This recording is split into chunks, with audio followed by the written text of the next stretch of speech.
What's up, Stat Collectors? This is your boy HStats, and man, I can't believe it. I'm excited. I bumped into Daniel Biel at Sideshow, man. I'm happy to see this guy, and I'm glad he's here because I wanted to talk to him about a piece that I basically bought from Sideshow maybe last year. I don't remember, and it's the Sideshow Silver Surfer, and I just want to talk to him about it. Get his spin, his ideas, like how he came up with this concept. Because we know when it first came out, it was a little bit controversial, but I'm a die-hard, avid comic book fan, and I just want to get Daniel's opinion about this, in my opinion, phenomenal job.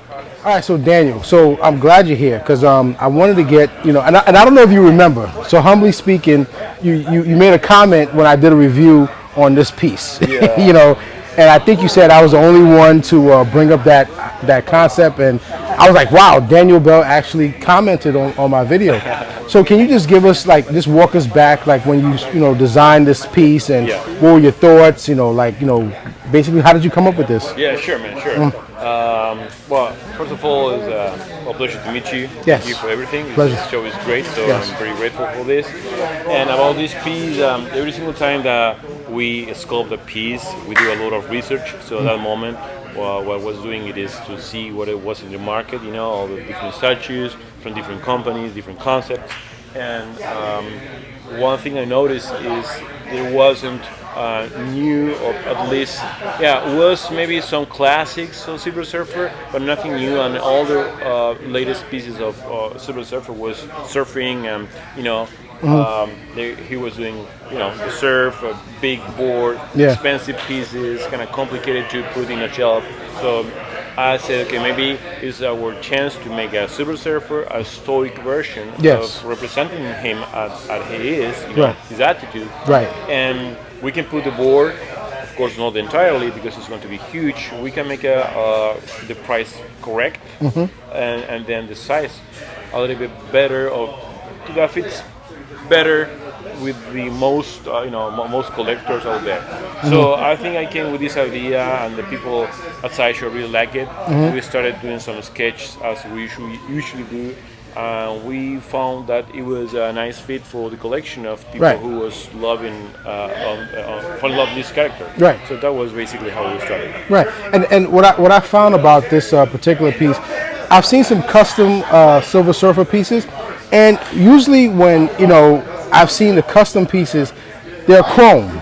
Yeah. And I'm like, the Silver Surfer is not chrome. No. He's silver. He's a Silver Surfer. Yeah. So now, was this done intentionally to give it that that silver?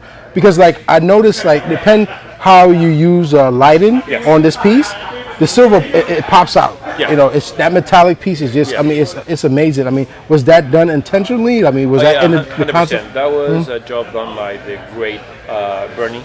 Okay. At Sideshow. He's a master painter, and we wanted to, make it bright, but not as chrome or like a mirror, because if you put some chrome on this statue, you're going to lose all the muscles, all the volumes and shapes, and it's kind of weird because, as you said, it's Silver Surfer, it's not Chrome Surfer. Right. And I know many people, they were looking for more chrome, but if you do that, I think you're going to fail because you're not going to see any of the shapes that you can see. The definition, because I've noticed people who have customly done chrome surfers, you can't find a definition. I mean, look at this. Look at the anatomy.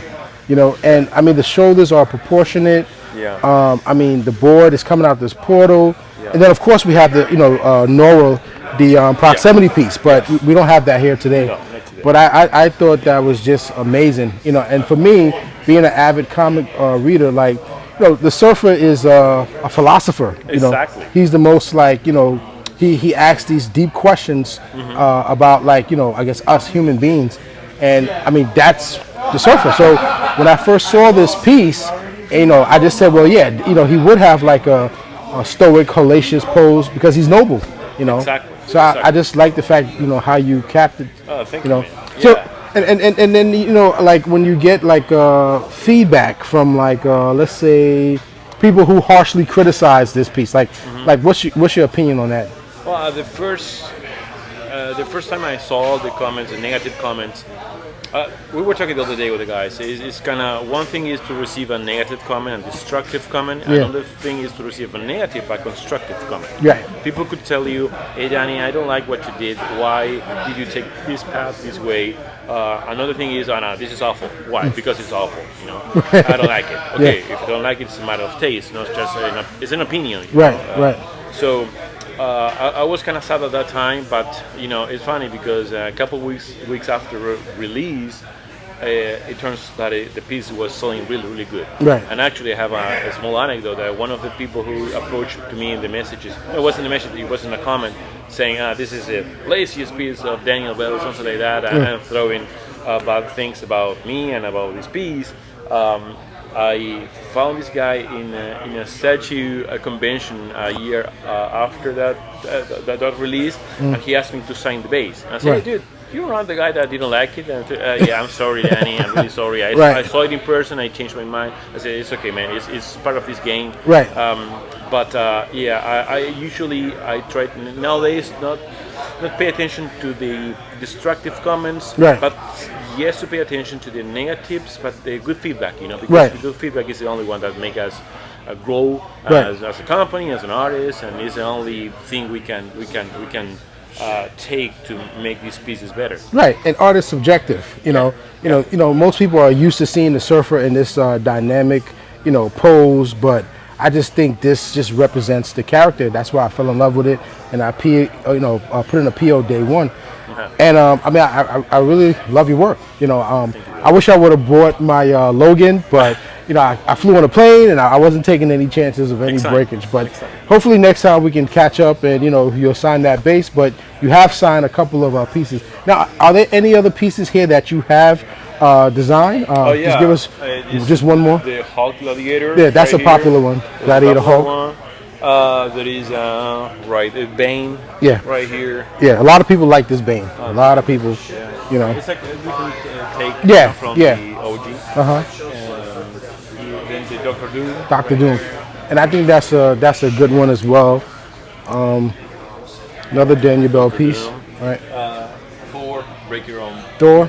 Tombstone. Yep. And then this Carnage right there. Yes, this Carnage I have. Yeah. You have it? Yeah, I think you commented on this too. I think you like my review on this. Really? Yeah, yeah. I think you made a comment. Yeah. I'm sure I did. This is an amazing piece, and I like the fact that you got the Cell 361, which was like from the comic book. Exactly. The number of the comic book. First appearance. Yep. Yeah. Yep. And then I think is Batman Dark Knight, like Yes. Yes. there. All right. But yeah. So as you can see, Daniel, where you coming from? Argentina. Yeah, so he came all the way to Argentina for StatueCon, and we appreciate that. And hope to see you again on the next StatueCon. And man, more cool sculpting. Wish you a lot of success. We appreciate your work. And I know Sideshow says keep your let your geek side show. Yeah. But on HStats Collectibles, I say keep your stats up, and I'll check you the next one. Okay. One. Thanks, Daniel. Okay, bye-bye, man. One. Peace. Bye. Thank you. All Peace. right.